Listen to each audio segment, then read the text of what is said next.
Hey everybody, my name is Bernard and we want to welcome you to Whisper2Scream. This is our end of the year 2017 broadcast. We've talked about many different things over our 12 or so broadcasts, and we want you to know how thankful we are that some of you actually paid attention to our stories. And they were all true. So next year we're looking forward to bringing you more information, and we want to mix it up with you a little more. So we're going to be more interactive. We're going to do man on the street interviews, more Skype interviews, and we're going to travel to different cities and different events. Yeah, we need to shake some hands and exchange some laughs and give you an opportunity to express your viewpoint. Kind of make it your program.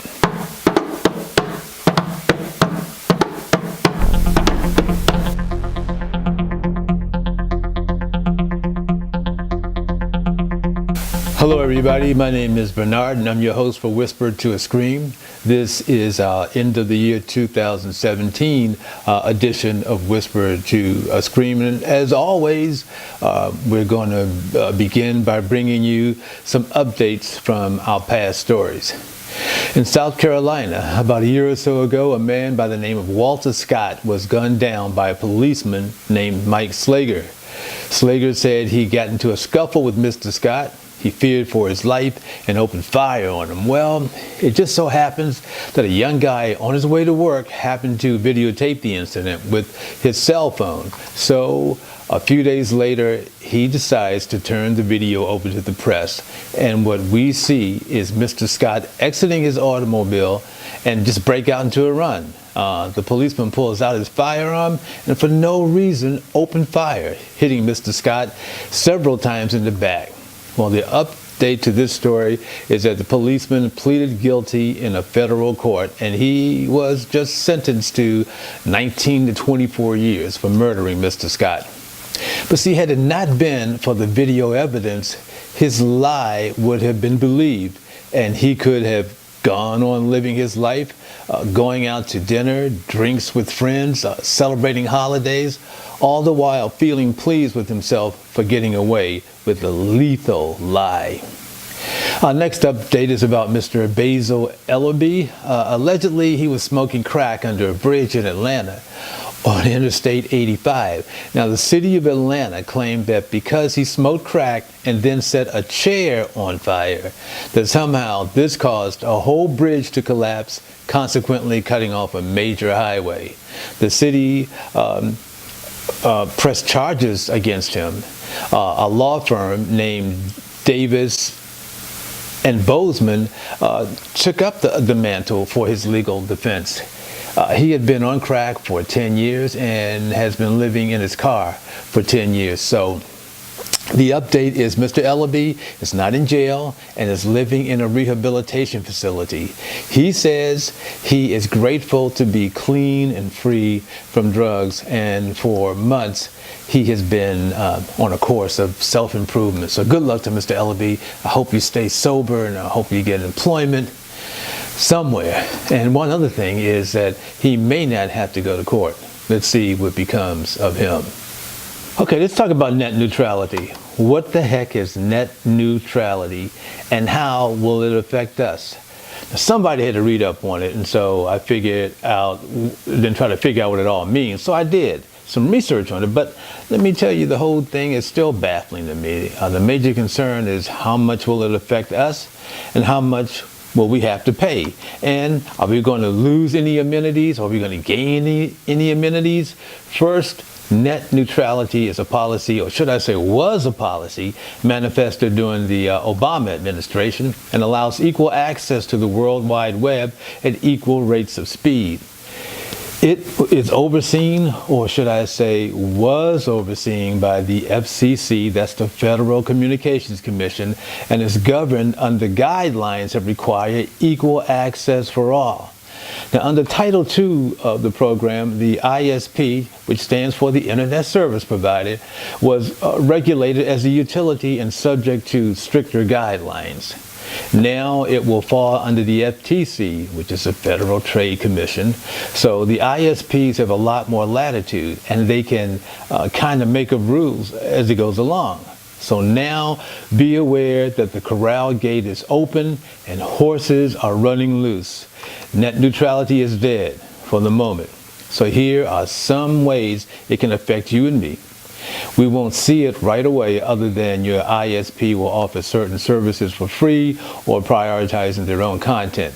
This has been happening already to a certain extent, but now it's on the loose. So here is what I see happening. Number one, we will be paying more for internet services. Remember back in the day, for those of us who are old enough, when the pledge was to keep the internet free, no matter what, the internet was going to be free.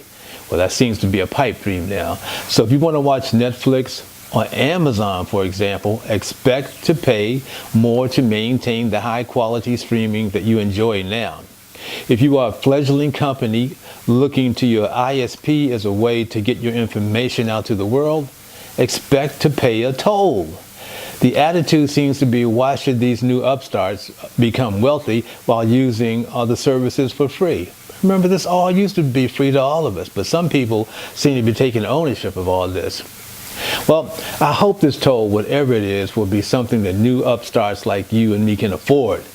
But the most chilling thing is filtered information, and that information may not be objective, which might mean our news could fall under the auspices of an oligarchy or even under a dictator. And if we speak using different or opposing information, it could be considered illegal or unpatriotic. You don't think that could happen? Please leave your comments and let me know what you think about that. Okay, this is about Congress. They just passed the new tax bill. The president signed it into law. So now you will see a few more dollars in your paycheck around March or April. Just remember, the tax cuts are permanent for the big corporations, but only temporary for the rest of us. Also, many of the write-offs we've enjoyed are now gone away. Like folk now who purchase a home will not be able to write off the interest on their mortgage. Clearly, this bill is to benefit the wealthy. Those in the 1 to 5% group won't even have to pay inheritance tax when they gift their fortunes to their heirs or to their friends. Not so for you and I. Okay, now according to the Joint Committee on Taxation, meaning both Republican and Democrats are involved, they're reporting the Republican tax bill will add $1.5 trillion to the national debt over the next 10 years. Yet others in Congress are telling us it will reduce the debt by that same amount. Isn't that what Native Americans deem speaking with a forked tongue? Saying one thing, but doing another? No real measures have been presented to pay for this tax cuts. However, members of Congress like Senator Marco Rubio are saying we need to cut back on entitlement programs like Medicaid, Medicare, and Social Security. But now I want to talk a little bit about Social Security being called an entitlement program. First, we want to remember is that we paid our own money into this fund, as did our employers. This ain't no free money. And don't forget, the government used that money and generated interest from the principal. And they took that money from our Social Security and didn't pay it back. And didn't ask us if it was okay. Sidebar here, didn't we send our Congress folk to D.C. to do our bidding? And now they turn around and are telling us what to do with our own money? Let me give you an example that has been floating around on social media. Let's say a person earns $30,000 a year, and over that person's work life, that's 30 or 40 years, they manage to put $180,000 into Social Security. Now calculate your monthly contribution at $375 a month at 1% interest. Compounded monthly comes to a little over $1 million. And after you retire, if you use 3% per year of that money, you total about $39,000 a year or $3,200 a month. Now compare that with the fact that the average U.S. citizen receives $1,230 a month. And that's according to the Social Security Administration. So where has the rest of our money gone to? Where is it? If you know, please leave a comment. in the comment section down below and let me know where it is, because I don't have a clue. But we will be keeping up with this story. And let me add this to it. It's documented that 55% of Republicans disapproved of this bill, and yet it passed. And it passed along party lines. I'm going to move on to a subject that's becoming quite a nuisance. And as far as I am concerned, the legality of it all is shaky. It is called policing for profit. We told you about these kinds of stories in an earlier broadcast. Now, some states have adopted this system where when you are stopped by the police and they search your car and find valuables or cash, if they suspect it's related to drugs or crime, they can confiscate your valuables and then send you on your way. That's right. You don't even have to be arrested. They need only suspect you might be involved with the crime. By the way, your U.S. Attorney General, Jeff Sessions, wants to see this policy enacted all over the United States. I just learned of another incident in the state of Wyoming where a musician, his name is Phil Pahamovich, he was stopped on a highway. He had $91,000 hidden in his car. And this is what he said. He had been working and saving for years to save this money to open his own recording studio. He was afraid to leave the cash in his apartment and decided he would rather take it with him. So he's driving through Wyoming on a road trip. The police stopped him and they searched his car. They found his hiding place and took his money. But now, before sending him on his way, they'd had him sign a document where he agreed to give up his money to help the local law enforcement fight crime and to help support local community and precinct programs. Of course, when he got back home, he sought out legal help. Now, it's been more than 8 months, and still he has not been able to recover his money.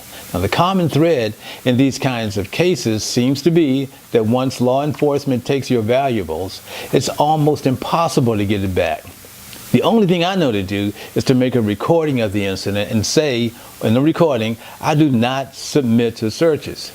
Now, some states have passed reforms on civil forfeiture, and local law enforcement keeps looking for ways around the new reforms. So these reforms are meant to protect local citizens from this travesty.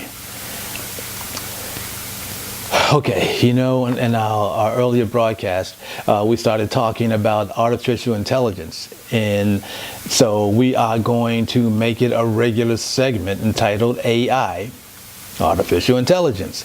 That's because the age of AI is upon us. Don't think so? Well, the next time you're lost on an unfamiliar road, don't ask your AI how to get to your next destination. So that it will tell you where to turn and when to turn and when you have arrived. And how about when you call to pay a bill and AI leads you through the process? We don't think twice about communicating with AI. Let me show you some more obvious examples how AI is on the scene. And there's a grocery co-op in San Francisco that uses a robot to deliver groceries to your home, like this one pictured. It has caused several problems, meaning it has been banned in some parts of San Francisco. But this is just the tip of the iceberg. We're going to see more deliveries by robots on the ground and in the air. You think somebody might be losing a job? Let's stay in San Francisco. Take a look at this robot. This is a security robot. It was being used to discourage criminal activity, and now it's used to route out homeless people from a section of San Francisco. It has a camera in it, and it makes an irritating sound. Now, supposedly, this robot costs about $6 an hour in a security setting, while a human costs approximately $16 an hour. You think somebody might be losing a job?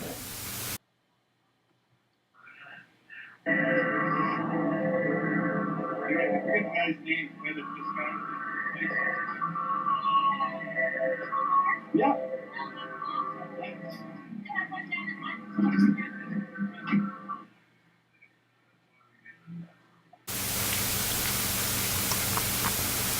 Okay, in both cases, these robot owners are being threatened with a $1,000 a day fine by the city for obstructing public walkways. But they're coming. Now check out this robot. It can do flips. I wonder how it's going to be used.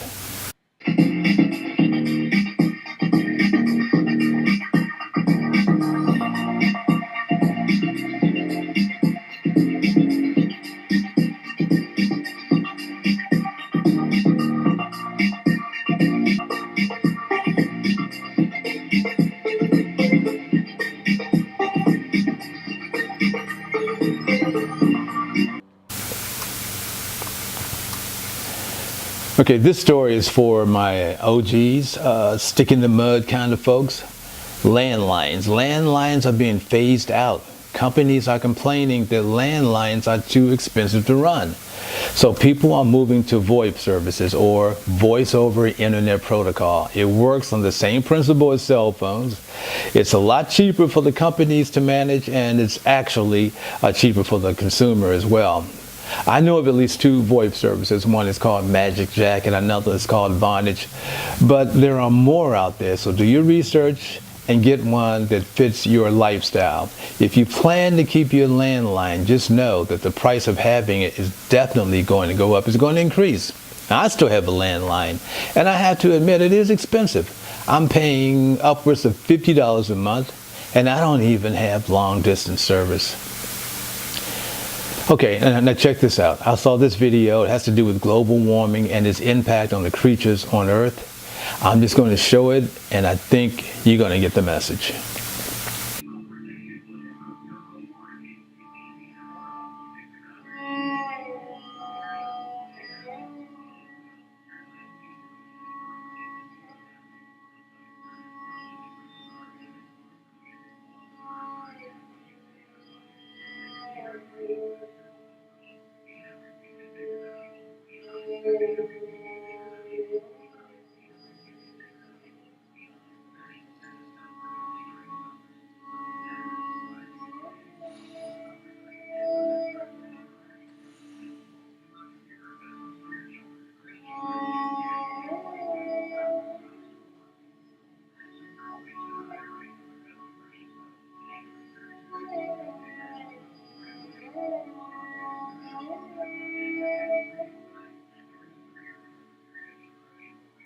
So the next time someone says global warming is a myth, just know it's real.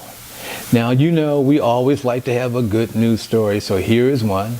Check out this video. Toys R Us. Eyewitness News reporter Henry Rossoff has this story that's highlighting the true reason for the season. It's been pretty incredible to watch this unfold. People in the store say it's not uncommon for this time of year for someone to walk in, play Secret Santa, and pay for a few items. But for one person to pick up so many items, more than $10,000 worth, that's just unprecedented. There's a bit more buzz this Black Friday at the Cherry Hill Toys R Us. I'm so thankful. I'm just super excited. Early this morning, a man who goes by Charlie K walks in and tells our Pat Gallen live on TV he's paying off all the layaway orders. What made you want to do something like that?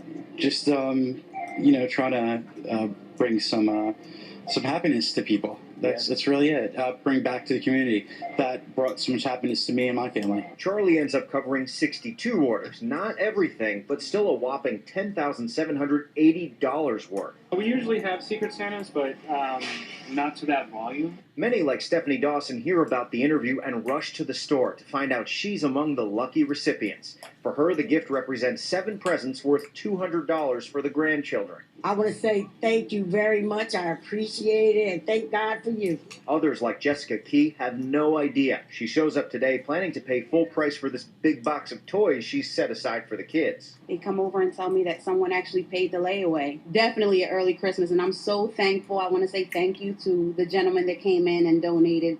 It's like the best feeling. Thank you. And this Secret Santa gave back in another way as well. He gave $2,000 to Toys for Tots by inviting everyone in the store while he was there to pick out 3 items and then paying for those. In Cherry Hill, Henry Rossoff, CBS 3 Eyewitness News. Okay, so that pretty much wraps up our time for our year-end segment of Whisper to Scream. Remember, we look forward to being with you next year. Lots more hands-on interaction and a little bit of fun thrown in it as well. Right now, our broadcast date is on the 16th of every month, and we are on track to broadcast on a weekly basis by the fall of 2018. So please keep watching. Our production company is KoonToons Productions, and you can find us here on YouTube at KoonToons Productions. You can find us on Twitter at KoonToons2. You can find us on Instagram at KoonToons2, and you can find us on Facebook at KoonToons2. In closing, we want to ask everybody to please stay safe during this holiday season and have a happy and hopeful new year. That's from KoonToons Productions to all of you. Please stay woke and be blessed.